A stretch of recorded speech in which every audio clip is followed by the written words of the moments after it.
अगर हम लोग लास्ट लेक्चर की बात करें तो अब तक मैंने कई सारे लेक्चर ले चुका हूँ मैं, पावर सिस्टम के 4 लेक्चर कंप्लीट हो चुके हैं।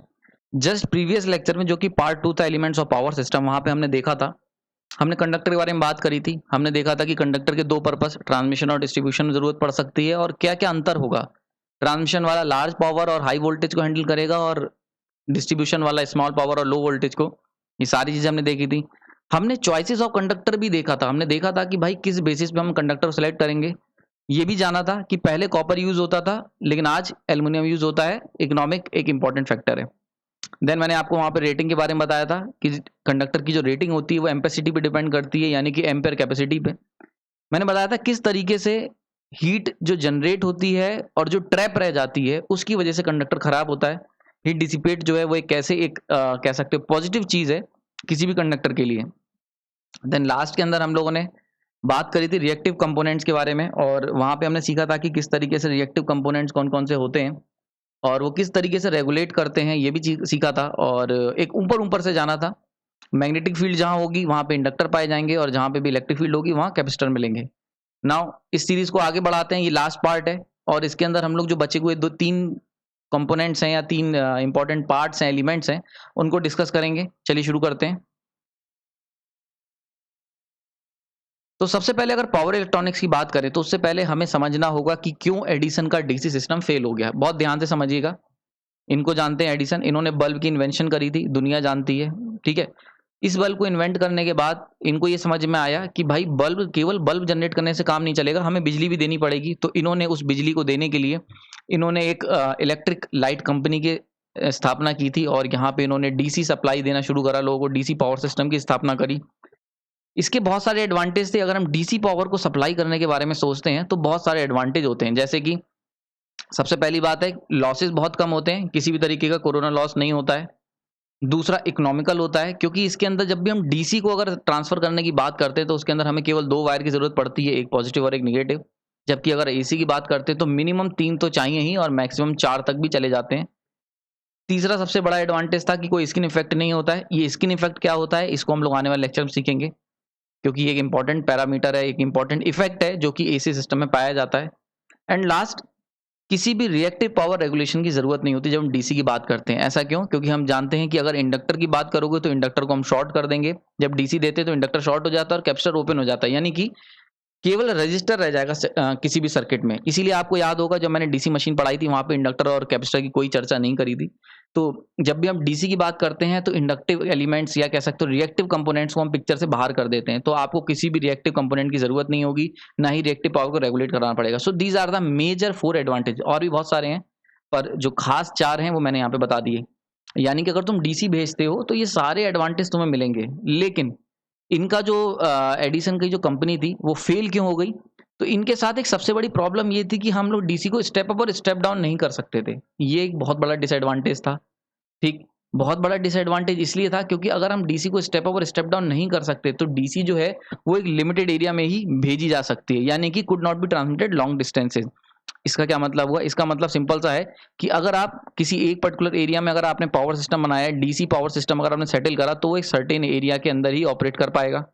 अगर मान लेते हैं तुम्हारा गाँव दूर है या तुम्हारा शहर जो है वो थोड़ी दूर पर है, तो उस गाँव या उस शहर या उस टाउन को पावर करने के लिए वहाँ पे हमें एक दूसरा डीसी पावर सिस्टम लगाना पड़ेगा, ठीक है? जिसके एरिया में तुम आते हो। वहीं पे मान लेते तुम्हारा दोस्त है, उसका घर और दूर है, तो वहाँ पे उसको अगेन हमें एक डीसी पावर सिस्टम लगाना पड़ेगा। बात समझ में आ रही है? तो इससे क्या हुआ कि जो डीसी पावर सिस्टम था, क्योंकि हम लोग उसको वोल्टेज को और स्टेप अप स्टेप डाउन नहीं कर सकते थे, तो लॉन्ग डिस्टेंस जो ट्रांसमिशन होता था वो डीसी के साथ पॉसिबल नहीं हो पाता था, और जिसकी वजह से हमें बहुत सारे जनरेटिंग पावर प्लांट बनाने पड़ेंगे। इसमें 2 प्रॉब्लम थी। पहला, भाई डीसी पावर प्लांट तुम्हें जनरेट अगर तुम्हें डीसी पावर जनरेट करनी है या कोई भी इलेक्ट्रिक पावर जनरेट करनी है तो उसके लिए प्राइम मूवर चाहिए। प्राइम मूवर मैंने तुम्हें बताया था अभी पुराने लेक्चर में कि प्राइम मूवर को चलाने के लिए नेचुरल रिसोर्सेज चाहिए, एक कंटिन्यूस नेचुरल रिसोर्सेज, जैसे पानी हो गया, स्टीम हो गई। तो भाई इसको तुम हर जगह तो नहीं लगा सकते। अगर शहर में तुमने 6 पावर प्लांट लगाए हैं तो तुम्हें अगर डीसी सिस्टम होता तो 6 पावर प्लांट लगाने पड़ते, और 6 पावर प्लांट लगाओगे तो उसके लिए 6 नेचुरल रिसोर्सेज 6 जगह चाहिए होंगे। ये कैसे पॉसिबल हो पाएगा? अगर मैं बात करूँ नदी, तो नदी तो शहर के बाहर ही बह रही है ना, शहर के अंदर तो हम उसे नहीं फ्लो करा सकते। स्टीम पावर प्लांट की बात करें तो एक शहर के बाहर तुमने एक सेटल कर भी दिया, चलो शहर के अंदर, पर तुम 6 स्टीम पावर प्लांट थोड़ी लगाओगे। बात समझ में आ रही? So these are the major drawback जिसकी वजह से डीसी पावर सिस्टम पूरी तरीके से कोलैप्स कर गया था और एडिसन का जो सपना था वो उनके जीते जी तो अधूरा रह गया। और इस प्रॉब्लम को सॉल्व करा था फैराडे ने, क्योंकि उन्होंने ट्रांसफॉर्मर जो थे, उन्होंने ट्रांसफॉर्मर की डिस्कवरी करी थी, ट्रांसफॉर्मर्स। और ये जो ट्रांसफॉर्मर थे इनके अंदर ये खास बात थी कि ये क्या कर सकते थे, एसी को स्टेप अप और स्टेप डाउन कर सकते थे। ये क्या कर सकते थे, स्टेप अप या फिर स्टेप डाउन कर सकते थे एसी को। और इस पॉइंट के बाद यहाँ से एसी जो सिस्टम था इसने टेक ओवर कर लिया था डीसी पावर सिस्टम को। यहाँ से जन्म हुआ एसी पावर सिस्टम का, जो आज तक हम लोग इनका इस्तेमाल कर रहे हैं। क्लियर हो गया? तो एसी पावर को बनाना आसान था, भेजना आसान था और यूज करना आसान था as compare to the DC. Disadvantage थे, लेकिन फिर भी एसी पावर के साथ सबसे बड़ा एडवांटेज था कि उसे ट्रांसफॉर्म किया जा सकता था, उसके वोल्टेज को, और ये सारी फैसिलिटी प्रोवाइड करता था ट्रांसफॉर्मर। तो यहाँ से क्या हुआ कि एसी पावर सिस्टम जो था वो आगे निकल गया डीसी से, और धीरे धीरे करके जितने भी डीसी पावर प्लांट खुले थे वो सबके सब बंद हो गए। So this is the major drawback जिसकी वजह से एडिसन का डीसी सिस्टम फेल हो गया था। नाउ यहाँ पे एंट्री होती है आपके पावर इलेक्ट्रॉनिक्स की। काफी सालों बाद, एडिसन के मरने के काफी सालों बाद पावर इलेक्ट्रॉनिक पिक्चर में आई। पावर इलेक्ट्रॉनिक्स ने क्या करा, पावर इलेक्ट्रॉनिक्स ने जन्म दिया थायरिस्टर्स को, और ये अपने आप में एक बहुत ही बड़ी इन्वेंशन थी जिसने दुनिया को बदल के रख दिया। नाउ अगर हम लोग थायरिस्टर की बात कर लेते हैं तो मैं हल्का सा आपको बता देता हूँ कि थायरिस्टर क्यों इतने पावरफुल थे। अगर हम बात करते हैं नॉर्मल डायोड की, तो भाई नॉर्मल डायोड के साथ क्या होता है कि नॉर्मल डायोड में अगर तुम एसी पास करोगे तो ये क्या करेगा, नॉर्मल डायोड या तो पूरी साइकिल को पास करवाएगा, मतलब एक सर्टेन पोर्शन को, या फिर सर्टेन पोर्शन को पूरा बैक ऑफ कर देगा। जैसे कि अगर इससे मैं एसी पास कराऊंगा तो देखना ध्यान से, तो यहाँ पे केवल पॉजिटिव पार्ट को ही पास करवाएगा और नेगेटिव पार्ट को पूरी तरीके से गायब कर देगा। क्लियर हो रहा है यहाँ पे? तो हम ये चीज होती है नॉर्मल डायोड का फीचर, यानी कि या तो पूरा पास करवाएगा या पूरा रोक देगा। क्लियर हो रहा है? This is the normal diode.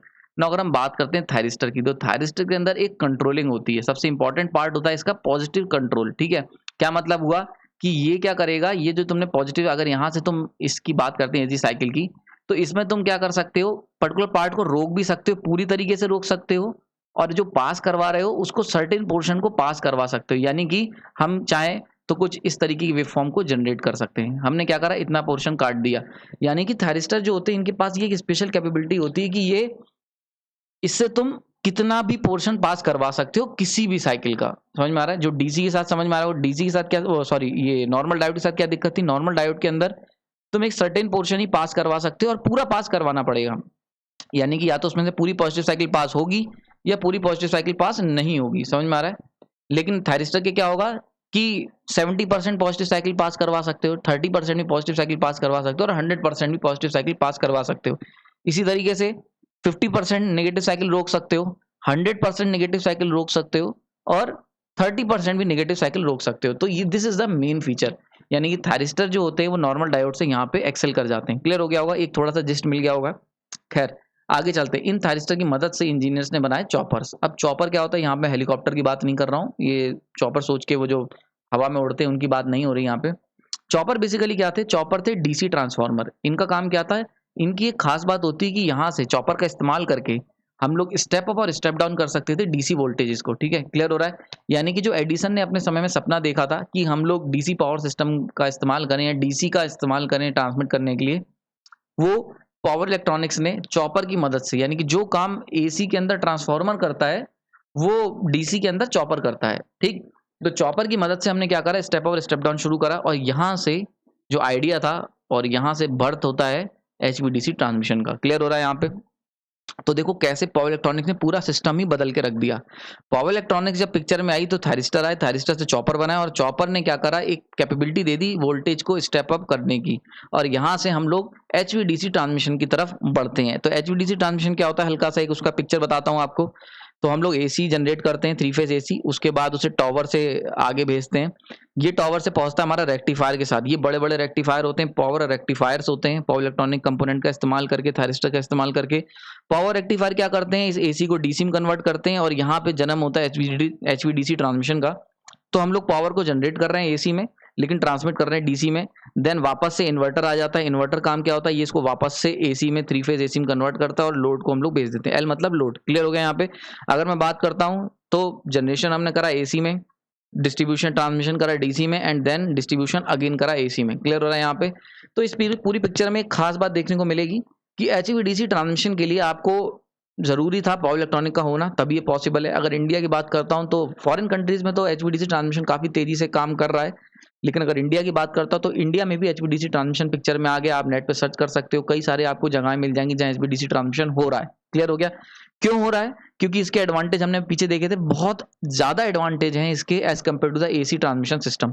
यानी अगर एसी से एसी को ट्रांसमिट करोगे तो उसके कंपैरिजन में एचवीडीसी काफ़ी ज़्यादा एडवांटेज रखता है।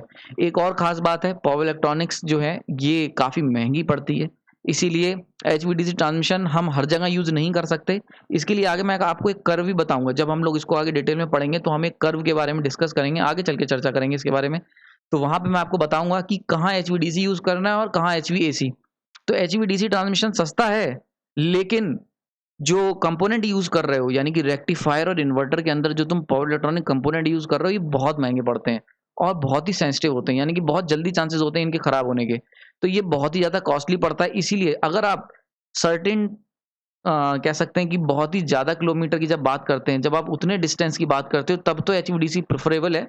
लेकिन अगर शॉर्ट डिस्टेंस की यानी शॉर्ट ट्रांसमिशन लाइन की अगर बात करते हैं या मीडियम ट्रांसमिशन लाइन की बात करते हो, तो वहाँ पे हम लोग एसी ही यूज़ करते हैं, एसी एचवीएसी। क्लियर हो गया यहाँ पे?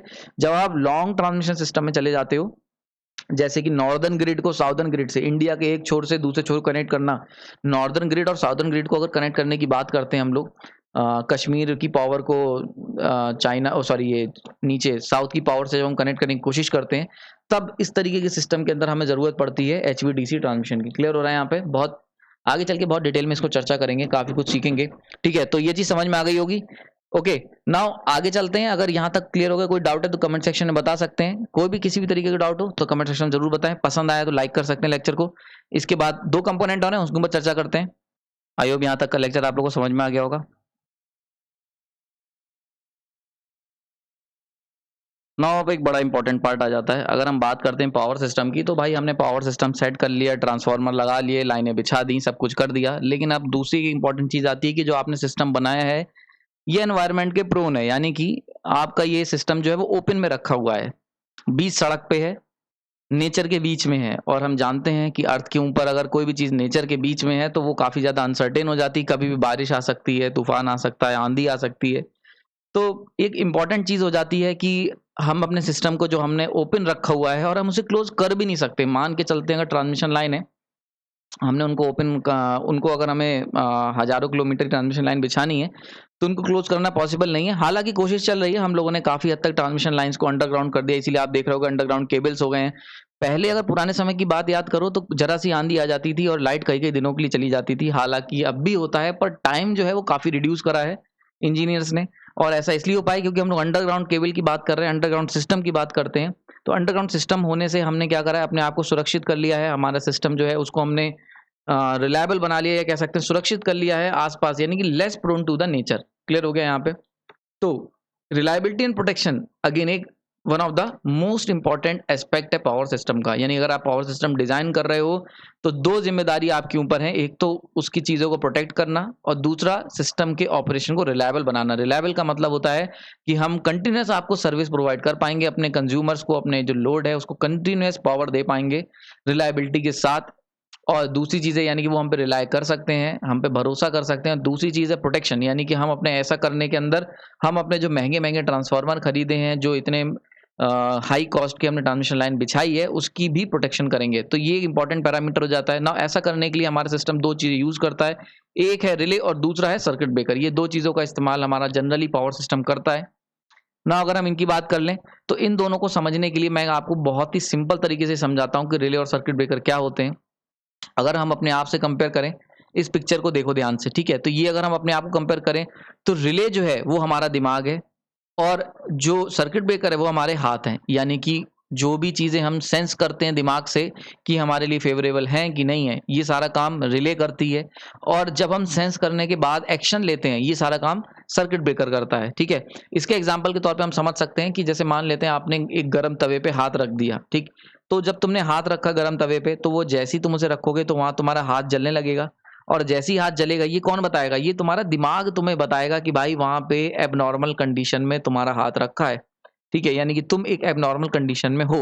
ये सेंस कौन करेगा? ये तुम्हारा दिमाग सेंस करेगा। इसी तरीके से रिले का काम क्या होता है? रिले क्या करती है? सेंसर का इस्तेमाल करती है और एब्नॉर्मल कंडीशन वो ये बताती है कि भाई जो तुम्हारा जो पावर सिस्टम है या जहाँ पे भी आपने रिले लगाई हुई है, वो जो सिस्टम है उसके अंदर कुछ ऐसी कंडीशंस क्रिएट हो रही हैं जो कि नॉर्मल नहीं है। क्लियर हो रहा है यहाँ पे?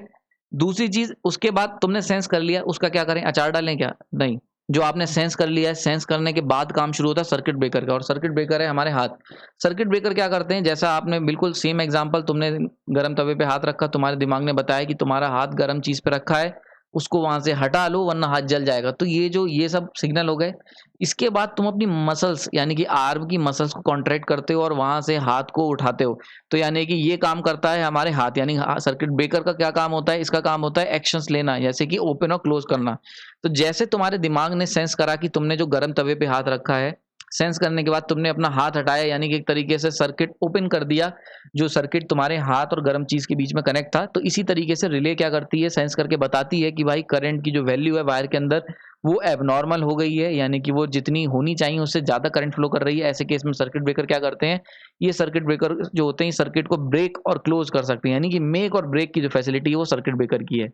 रिले के केवल अगर तुम रिले का इस्तेमाल करोगे तो तो तुम केवल सेंस कर पाओगे, पावर सिस्टम को बचा नहीं पाओगे। और अगर केवल सर्किट ब्रेकर का इस्तेमाल करोगे तो सेंस नहीं कर पाओगे। तो एक्शन ले तो लोगे सर्किट ब्रेकर से, लेकिन कब लोगे ये बताती रिले। और एक्शन कौन लेता है? एक्शन लेता है सर्किट ब्रेकर। तो आई होप ये चीज मैंने बहुत ही सिंपल तरीके से बता दी है, रिले और सर्किट ब्रेकर का क्या रोल होता है।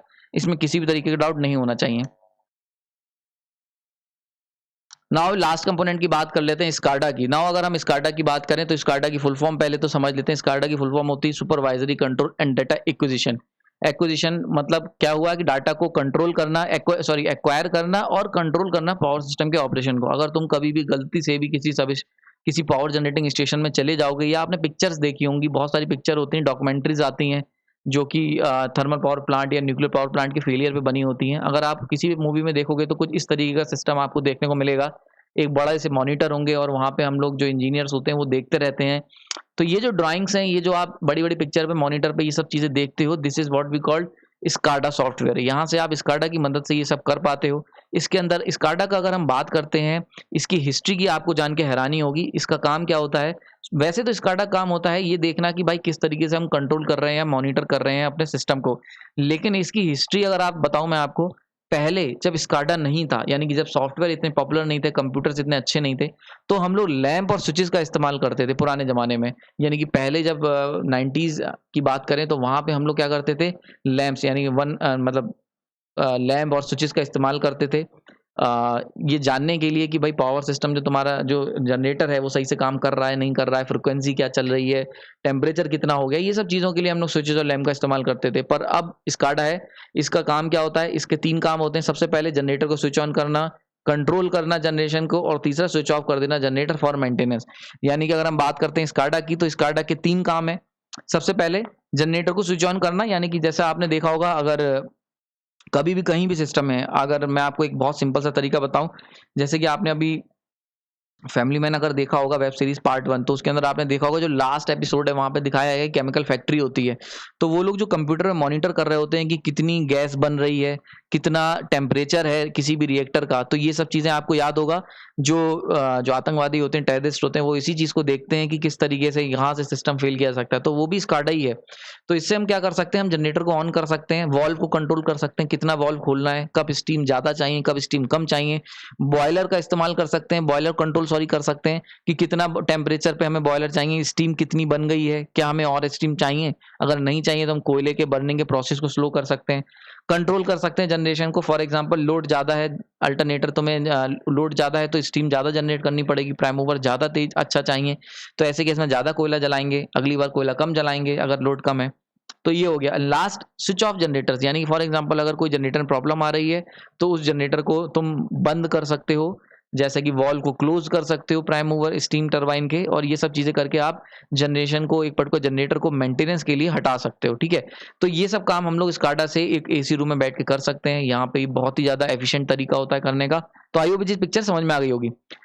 आई होप ये लेक्चर खत्म आपको समझ में आया होगा। ये सीरीज यहाँ पे खत्म होती है एलिमेंट्स ऑफ पावर सिस्टम। ये बड़ी इंपॉर्टेंट पार्ट है। ये बेसिकली एक जिस्ट है इंपॉर्टेंट कंपोनेंट्स की। आपने हमेशा सुना होगा कि हम स्काडा का इस्तेमाल करते हैं, कंडक्टर्स क्या चीजें होती हैं, ये सारी चीजें पावर सिस्टम किन किन एलिमेंट से मिलकर बना होता है, कौन कौन से एलिमेंट जिम्मेदार होते हैं, ये सारी हमने इन 3 पार्ट के अंदर चर्चा करी है। लेक्चर पसंद आया लाइक कर सकते हो, कोई भी डाउट है कमेंट सेक्शन बताएं।